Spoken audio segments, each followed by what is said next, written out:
Blood was never just blood. In the Middle Ages, it was believed to hold life itself. It carried strength, identity, fate. People did not see blood as a simple fluid inside the body. They believed it was the source of vitality, character, and power. To lose blood was to lose life. To spill blood was to change destiny. Medieval people believed that blood connected the body to the soul. It carried a person's nature, their courage, their weakness, their moral state. Healthy blood meant a balanced life. Corrupted blood meant decay, sin, or divine punishment. At the center of medieval belief stood the four humors.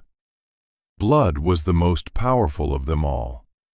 It was warm, wet, full of life.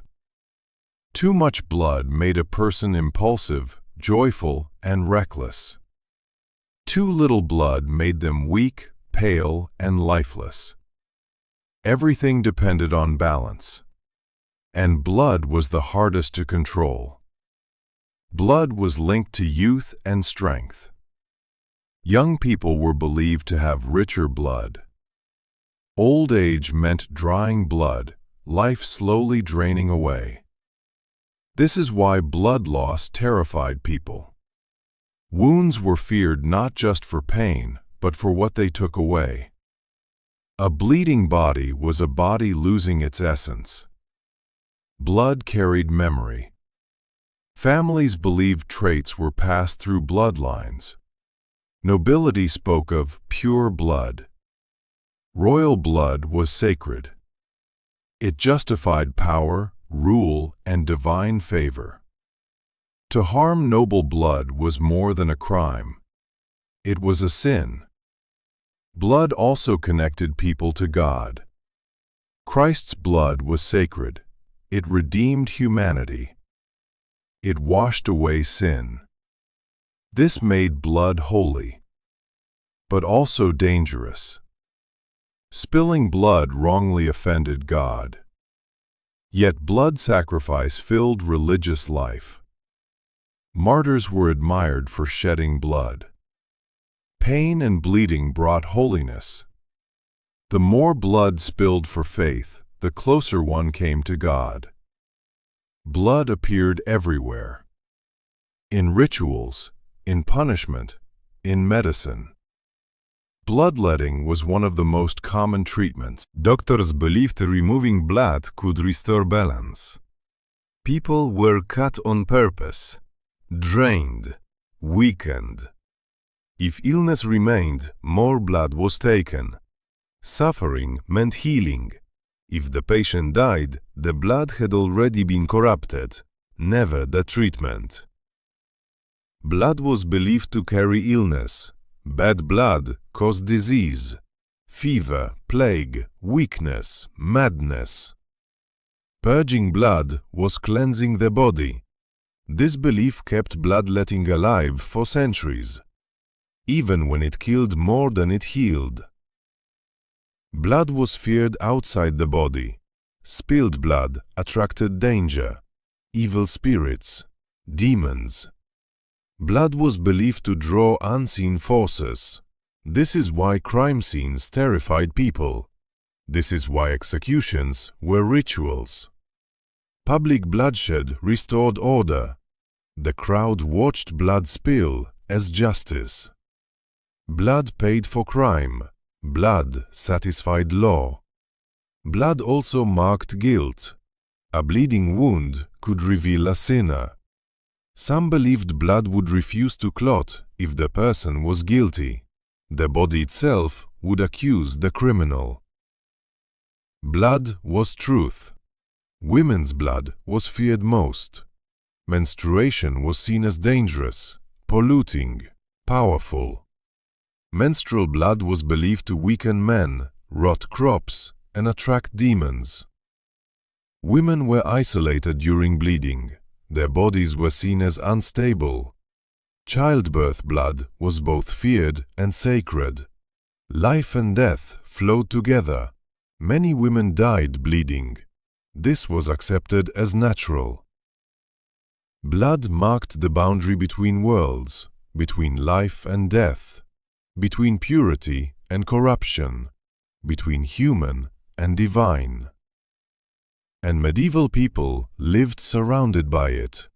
They saw blood in birth, in work, in punishment, in war, in death. It was everywhere, and it meant everything. Blood did not lose its power once it left the body. Spilled blood was believed to linger. It stained the ground not only physically, but spiritually. Places where blood had been shed were feared. Battlefields, gallows, execution squares. People believed the earth remembered blood. That violent death left marks that could attract misfortune, disease, or restless spirits. This belief gave blood a role in magic. Blood was used in charms, curses, and protection rituals. A drop of blood could bind a promise, seal loyalty, or destroy it. Blood was thought to carry identity so strongly that using it in magic allowed control over the person it came from. Hair, nails, and blood were the most powerful substances. They were not symbols, they were pieces of the self. This made blood dangerous in the wrong hands. Witches were believed to steal blood, to use it in spells, to feed demons. Accusations of blood rituals were common during times of fear and crisis. When something went wrong, blood was blamed. Failed harvests, sick children, sudden deaths. Someone must have used blood wrongly. Fear always searched for a body to attach itself to. Blood also shaped ideas about violence and honor. In war, shedding blood was unavoidable. A warrior's blood proved courage. To bleed in battle was honorable. To die without bloodshed was suspicious. Blood soaked into ideas of masculinity, bravery, and loyalty. The battlefield became a place where blood decided worth. Blood also defined justice. Punishments were designed to spill blood. Whippings, brandings, beheadings. Blood made justice visible. Without blood, punishment felt incomplete. The crowd expected to see it. Authority was written in red. After death, blood still mattered. A body that bled after death was feared. It suggested unrest, guilt, unfinished business. Some believed that corpses could bleed in the presence of their killer. The dead body itself could accuse the living. Blood became testimony. This belief was taken seriously in some medieval courts. Blood spoke when words could not. Relics soaked in blood were sacred. Saints' blood was believed to heal, to protect, to work miracles. Churches displayed blood-stained cloth and bones. People traveled long distances to see them, to touch them, to be near power. Holy blood and sinful blood existed side by side. One saved souls, the other damned them. This contrast deepened fear and reverence. Blood marked identity at birth and at death. It determined lineage, inheritance, belonging. To mix blood was to mix fate. Marriage joined bloodlines. Illegitimate blood was feared, out of place, disruptive. Blood laws controlled society quietly. Who could rule, who could inherit, who belonged, and who did not. Blood also justified cruelty.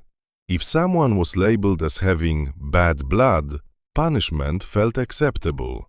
Some lives were seen as worth less. Their blood meant less. This belief made violence easier.